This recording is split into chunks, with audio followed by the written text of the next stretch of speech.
Welcome again, guys, to this discussion on class 9th geography. Class 9th geography, and this is chapter number 3, drainage system of India, drainage pattern of India, या सिर्फ drainage, तो जो भी नाम आप देना चाहो दे सकते हो. So this is part 3 and the last part also. So part 3 and the last part, इसके बाद chapter 3 खत्म हो जाएगा and then हम अपने आगे chapter पे switch करेंगे.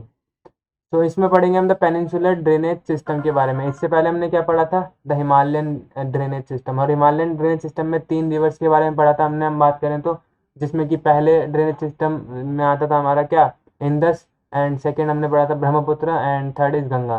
तो 3 रिवर सिस्टम के बारे में पढ़ा था और तीनों इंपॉर्टेंट थे. तीनों हमने मैप के थ्रू पढ़े थे जो कि इंपॉर्टेंट हैं. So next is the peninsular drainage system. So पहले इसके बारे में थोड़ा इंट्रो एंड देन इसके बाद हम स्विच करेंगे इनकी रिवर सिस्टम के बारे में. सो जो पेनिनसुलर रिवर सिस्टम होती हैं वो क्या बनाती हैं? डेल्टाज बनाती हैं. कहाँ पे?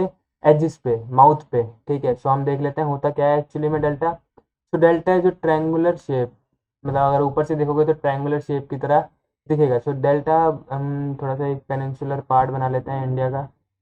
ठीक है, कुछ इस तरह की. ये बांग्लादेश हो जाता है यहाँ पे, बट अगर इंडिया की बात करें तो कुछ इस तरह से है ना, ऐसे करके. और ये बांग्लादेश हो जाता है यहाँ पे, है ना.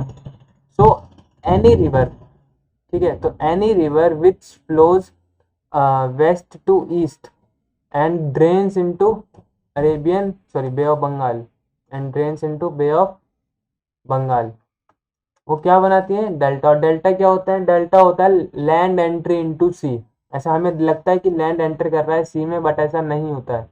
ठीक है, अगर हम ऊपर से देखेंगे तो हमें लगेगा एक ट्रायंगुलर शेप है और क्या हो रहा है कि लैंड एंटर कर रहा है सी में, बट ऐसा होता नहीं है. तो any river which flows from west to east, west to east and drain into Bay of Bengal, और जो बे ऑफ बंगाल में जाके एंड होती है उसको वो क्या बनाती है?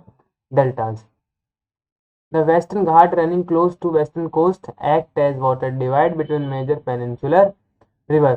और जो वेस्टर्न घाट होते हैं वो वेस्टर्न कोस्ट के बहुत ज़्यादा क्लोजली हम बात करें फ्लो करते हैं. हमने फिजिकल फीचर्स में भी देख लिया था, दोबारा से देख लेते हैं एक बार. ये हमारे क्या बन गए? हमारे वेस्टर्न घाट, ये कोस्ट लाइन बन गई. अब यहाँ पे होता है हमारे क्या, वेस्टर्न, ये हमारी वेस्टर्न वेस्टर्न घाट्स हैं हमारे, और यहाँ पे क्या है? हमारी वेस्टर्न कोस्ट. तो ये दोनों क्या है, एक तरह से ये जो है वाटर डिवाइड की तरह काम कर रहे हैं between the peninsular river and Arabian sea. तो बेसिकली, ठीक है, यही ये वाटर डिवाइड का काम कर रहे हैं. वाटर डिवाइड क्या होता है? ऐसा लैंड जो दो रिवर, दो सिस्टम्स को अलग अलग करता है. So most of the major peninsular river except Narmada and Tapi flow from west to east. Narmada and Tapi only long river which flows west and make estuaries. So हमने अभी देखा क्या कि जो river west to east flow करती है delta बनाती है, बट ऐसी कुछ रिवर भी हैं जो कि क्या करती हैं? ईस्ट टू वेस्ट, सॉरी, हाँ, ईस्ट टू वेस्ट फ्लो करती हैं इस तरीके से. तो दो ऐसी मेन रिवर हैं जो कि ईस्ट टू वेस्ट फ्लो करती हैं. एक है तापी एंड एक है नर्मदा. तो these are the two main rivers which flow east to west. वैसे जनरली क्या होता है, वेस्ट टू ईस्ट फ्लो करती हैं सारी रिवर और डेल्टा बनाती हैं, बट ये दो रिवर ऐसी हैं जो कि एक्चुअली बनाती हैं because they flows from east to west. तो ईस्ट टू वेस्ट फ्लो करती हैं नर्मदा एंड तापी, एंड बनाती हैं क्या? एस्चुरीज. तो डेल्टा क्या होता है? Land entry into sea. But हम बात करें अगर एस्चुरी की, तो एस्चुरी क्या होता है? सी एंटरिंग इनटू लैंड. ठीक है, सी एंटरिंग इनटू लैंड. से दोनों क्या है? थोड़े से अपोजिट हैं. ठीक है, तो मैं लिख लेता हूँ यहाँ पे. Estuary means sea enters into land. हम बात करें फिर डेल्टा की. Delta means land entry into sea, and this is triangular in shape when viewed from, मतलब when viewed from a height. तो अगर हम किसी हाइट से देखेंगे तो डेल्टा में ट्रायंगुलर लगेंगे शेप में. ठीक है. The Narmada and Tapi flow in through faults and fill the cracks with the detritus metal. Hence, there is a lack of alluvial and deltaic deposit in this river. So जो ये Narmada and Tapi हैं ये fault के through flow करती हैं. Fault होता है gap between the land. ठीक है, लैंड में. ठीक है, अब मान लो ये पहले ये एक लैंड थी. ठीक है, इसके बीच में क्या आ गया? फॉल्ट आ गया, एंड देन ये कुछ इस तरीके से हो गया. तो ये जो है ये क्या है? फॉल्ट है जिसके बीच में से ये नर्मदा एंड तापी फ्लो करते हैं, और जो भी सेडिमेंट है वो इसमें आके गिर देते हैं. इसलिए जो एलुवियल है वो उसमें नहीं होता उन रिवर्स में. ठीक है, जो भी वो वहाँ से कंकड़ वंकड़ लाते हैं वो सब इसमें डिपॉजिट हो जाता है. इसलिए उन रिवर्स में क्या नहीं होते, एब्सेंस होता है एलुवियल और डेल्टाइक डिपॉजिट का। अब river systems of peninsular drainage, बहुत सारे रिवर सिस्टम है इसमें, जैसे कि हमने हिमालयन में सिर्फ 3 पढ़े थे, Indus, Ganga and Brahmaputra, but इसमें है ज़्यादा। देख लेते हैं कौन कौन से। सबसे पहले आता है महानदी। ठीक है, तो महानदी कहाँ पे राइज करती है, तो rise near Sihawa in Raipur district of Chhattisgarh. तो महानदी कहाँ पे राइज करती है, तो rise in Raipur district of Chhattisgarh and runs through Orissa. It is 860 kilometre long. ठीक है, तो ये उड़ीसा से फ्लो करती हुई जाती है और इसकी जो लेंथ है वो क्या है, 860 kilometre. It's drainage basin is shared by the Maharashtra, Chhattisgarh, Jammu and Kashmir and Orissa. तो इसका जो ड्रेनेज बेसिन है कौन सी स्टेट से फ्लो करता है, तो महाराष्ट्र, हम बात करें Chhattisgarh, Jammu and Kashmir and Orissa. Next is Godavari. Largest peninsular river है क्या, गोदावरी। गोदावरी क्या है, largest peninsular river, also called दक्षिण गंगा। दक्षिण मीन्स साउथ गंगा, तो इसको हम साउथ गंगा भी बोलते हैं। नॉर्थ में तो हमारे पास हमारी गंगा है ही है, बट इसमें गोदावरी क्या होती है, साउथ गंगा बोलते हैं। Rises Nashik district of Maharashtra, तो महाराष्ट्र में ये राइज करती है, मतलब इसका ओरिजिनेशन नासिक से। Its tributary run through Maharashtra, Madhya Pradesh, Orissa, Chhattisgarh, Arunachal Pradesh. ठीक है, सॉरी आंध्र प्रदेश। तो महाराष्ट्र, मध्य प्रदेश, क्योंकि मैं अरुणाचल प्रदेश हमेशा AR.P लिखता हूँ और आंध्र प्रदेश AP, क्योंकि दोनों में कंफ्यूजन ना हो इसलिए AR रहता है। ठीक है, सो इसकी जो ट्रिब्यूटरी है वो महाराष्ट्र, मध्य प्रदेश, उड़ीसा, छत्तीसगढ़ और आंध्र प्रदेश से होकर गुजरती है। जो लेंथ है वो है 1500 kilometre. That's why this is the largest peninsular river. ठीक है सर, दो 1 second. The Godavari is joined by a number of tributaries such as Purna, Vardha, Pranhita, Manjara, Vaiganga and Penganga. तो बहुत सारी ट्रिब्यूटरीज थी जिनके नाम अभी आपने देखे। और the Krishna, the second largest peninsular river, Krishna the second largest peninsular river, rises near Mahabaleshwar in Sahyadris. Sahyadris, Sahyadris क्या होता है, ऑलमोस्ट वेस्टर्न कोस्ट को हम क्या बोलते हैं, सह्याद्रीज। ठीक है, सो महाबलेश्वर इन सह्याद्रीज, और इसकी टोटल लेंथ है वो 1400 किलोमीटर है। और लार्जेस्ट कौन सी थी, हम बात करें तो गोदावरी। लार्जेस्ट कौन सी थी, गोदावरी, जिसकी लेंथ थी 1500 किलोमीटर। और इसकी जो मेजर ट्रिब्यूटरीज हैं वो है कोयना, तंगभद्रा एंड भीमा। और जो ड्रेनेज बेसिन है इसका ये क्या है, महाराष्ट्र, कर्नाटका एंड हम बात करें आंध्र प्रदेश एंड तेलंगाना। ठीक है, next is the Kaveri. Kaveri क्या है, राइजेज इन ब्रह्मगिरी हिल्स। तो ये कहाँ पे राइज करती है, मतलब ओरिजिनेट होती है ब्रह्मगिरी हिल्स में, of Kodagu district in Karnataka, of Kodagu district in Karnataka. और जो लेंथ है ये कितनी है, 760 किलोमीटर। कितनी है, 760 किलोमीटर। एंड मेजर ट्रिब्यूटरीज देख लेते हैं हम। मेजर ट्रिब्यूटरीज हैं कबिनी, भवानी एंड अमरावती। और जो इसके ड्रेनेज पार्ट है वो है केरला, कर्नाटका एंड तमिलनाडु। तो कहाँ पे राइज करती है, कोगाडू डिस्ट्रिक्ट और इन कर्नाटका। एंड जो ड्रेनेज पार्ट है वो Kerala, Karnataka and Tamil Nadu. Length is 760। ठीक है, बात कर लेते हैं द नर्मदा बेसिन की। So Narmada basin originates on western flank of Amarkantak plateau in Madhya Pradesh. तो ये कहाँ पे ओरिजिनेट होता है, तो origination is on western flank of Amarkantak plateau. So Amarkantak plateau पे ही ओरिजिनेट होता है in Madhya Pradesh, flowing in Rift Valley between the Satpura in south and Vindhya range in north.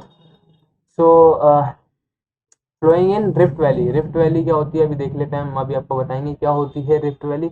So flowing in rift valley between the Satpura in south and Vindhya range in north. तो south में Satpura and north में हम बात करें Vindhya range. तो उससे पहले मैं बता आपको लोकेट करवा देता हूँ क्या, अमरकंटक प्लेट्यू। क्या, अमरकंटक प्लेट्यू। ठीक है, अमरकंटक प्लेट्यू देख लेंगे पहले हम। तो अमरकंटक, एक सेकंड, अमरकंटक प्लेटू। तो लेट्स सी कहाँ पे है ये।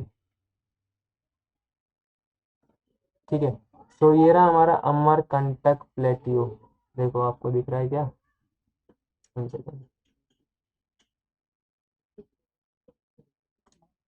यार।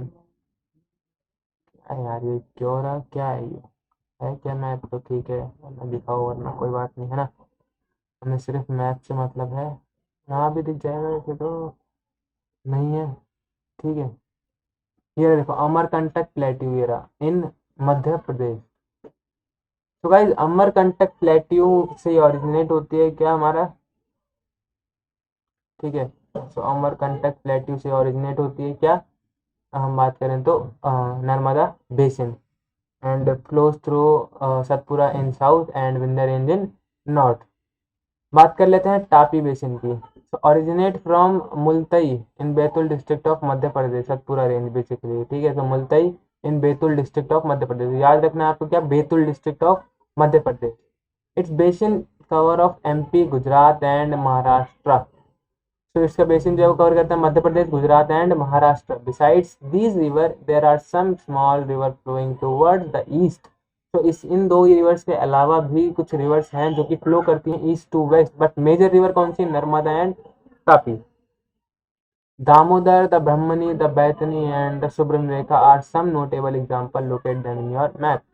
सो ये जो कुछ चार रिवर हैं जो कि ईस्ट टू वेस्ट फ्लो करती हैं, बट उतनी इंपॉर्टेंट नहीं है जितनी कि नर्मदा एंड तापी हैं। सो नर्मदा में हम याद रखेंगे क्या, Amarkantak plateau in Madhya Pradesh, and जो नॉर्थन रीजन है वो विंध्या रेंज से लेकर Satpura in the south, and Tapi में याद रखेंगे हम क्या, बैतुल डिस्ट्रिक्ट ऑफ मध्य प्रदेश, ठीक है। सो यही इसमें याद रखने वाली चीजें हैं। और ये देख लेते हैं हम नर्मदा तापी। तो नर्मदा इधर फ्लो करती हैं, तापी इधर, एंड ये सारी क्या है, वेस्ट फ्लोइंग रिवर है, west to east flowing river है। क्लियर। अब आ जाता है लेक्स पे and the last topic of this chapter.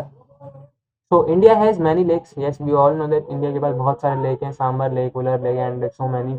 तो these river from each other in size. तो ये रिवर क्या है, डिफरेंट हैं एक दूसरे से साइज में, कुछ सॉल्ट वाटर के हैं, कुछ फ्रेश वाटर लेक हैं, कुछ सी वाटर। तो बहुत सारे अलग अलग हमारे पास लेक्स हैं जिन साइज में भी अलग हैं, कैरेक्टरिस्टिक्स में अलग हैं। तो मोस्ट लेक्स आर परमानेंट, बहुत सारे लेक जो हैं वो क्या है, परमानेंट, उनको फर्क नहीं पड़ता कि रेनी सीजन है, विंटर सीजन है या समर सीजन है, बट वो क्या रहेंगे, उनके पास पानी रहेगा। Some contain water only during rainy season, और कुछ जो होते हैं वो क्या होते हैं, सीजनल, जिनके पास सिर्फ रेनी सीजन में वाटर रहता है। Like the lake in the basin of inland drainage. Inland drainage होता है जो ये इस तरह से, ये इनलैंड ड्रेनेज, ठीक है, चारों तरफ लैंड है, ये होता है इनलैंड ड्रेनेज, ठीक है, ऑफ सेमी एरिड रीजन, ठीक है। सेमी एरिड मीन्स आप बोल सकते हैं क्या, राजस्थान, ठीक है। So like the lake in the basin of inland drainage, Rajasthan में क्या फॉलो होता है, इनलैंड ड्रेनेज। तो वहाँ पे क्या है, जो लेक्स हैं वो क्या होते हैं, सीजनल होते हैं, वहाँ पे रेनी सीजन के टाइम पे ही सिर्फ लेक्स पाए जाते हैं। There are some lakes which are the result of the action of glacier and ice sheets, while other have been formed by wind, river action and human activities। तो कुछ तो lakes हैं जो कि किसका है, मतलब किसकी वजह से हैं, ग्लेशियर और आइस शीट। तो जब ये पिघलती हैं, ग्लेशियर्स पिघलते हैं, आइस शीट पिघलते हैं, तो लेक्स की फॉर्मेशन होती है। बट कुछ फॉर्म हुए हैं by the actions of wind, river and human activity. Human खुद भी बना सकता है, ठीक है। विंड अगर ज़्यादा तूफान आ रहा है तो यस हो सकता है ये भी लैंडस्लाइड वगैरह, तो उसकी वजह से लेक प्रोड्यूस हो सकते हैं, क्यों नहीं हो सकते, ठीक है। अब मीनेंडरिंग हमने पढ़ लिया था पहले पार्ट में। मीनेंडरिंग रिवर कुछ इस तरह से जो होता है, ठीक है, across a flood plain form cut off. Cut off form करते हैं, यहाँ पे कट ऑफ हो जाएगा। अगर मैं इसको अब दूसरी बनाना चाहूँ तो क्या हो जाएगा, ये कुछ इस तरीके से हो जाएगा ना, है ना। तो और ये क्या बन जाएगा, पूरा एक ऑक्सबो लेक, है ना। तो develops into oxbow lake. So it's ठीक है। तो ये बन गया oxbow lake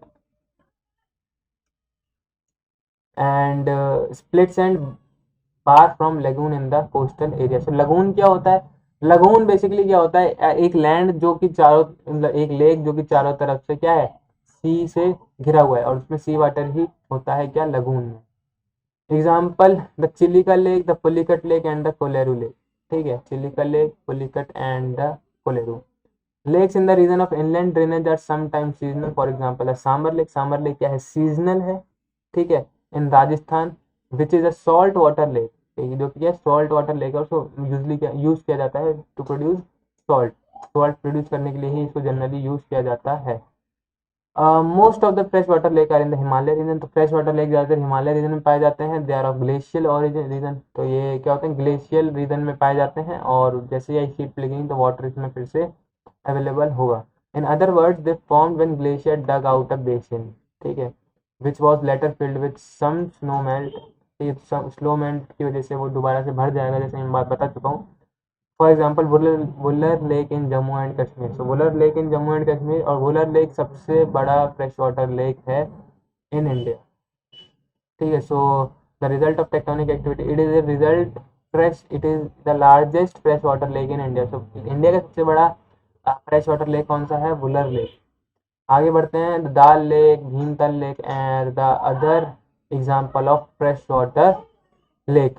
so Dal lake, Bhimtal lake are some example of fresh water lake. आपको बताना है मुझे दाल लेक और भीमतल लेक कहाँ पे पाए जाते हैं in the comment section. Apart from natural lakes, the damming of the river for the generation of hydel power has also led to the formation of lakes and such as Guru Govind Sagar Bhakra Nangal project. सो हमने कुछ कुछ अपनी हिसाब से भी बना रखे हैं lake, for example hydro electricity generate करने के लिए, and the best example is Guru Govind Sagar Bhakra Nangal dam, ठीक है। सो हमने कुछ वाटर स्टोर करने के लिए और उसको फिर यूज़ करने के लिए हाइड्रो इलेक्ट्रिसिटी में, तो हमने ये यूज़ बना रखे हैं, and these are the man made lakes. Clear? So ये था आज के वीडियो में, और हमारा चैप्टर नंबर 3 खत्म हो चुका है। तो chapter number 3 is finished. So subscribe us for more, and if you like the video please share it with your friends and friends only, because ये पापा मम्मी देख के क्या करेंगे, ठीक है। सो यस, फ्रेंड्स के साथ ही देखो, और चीज़ें शेयर करो, जो समझ में आता है उनसे पूछो, जो नहीं आता है वो आपसे पूछेंगे, ठीक है। तो बहुत सारी चीज़ें आप डिस्कस कर सकते हो साथ में, और अपना जो इंटरेस्ट है उसको और प्रोड्यूस कर सकते हो, because geography is a very interesting subject if you like it, otherwise this is the most dangerous, ठीक है। So thank you, bye bye, and see you in the next video.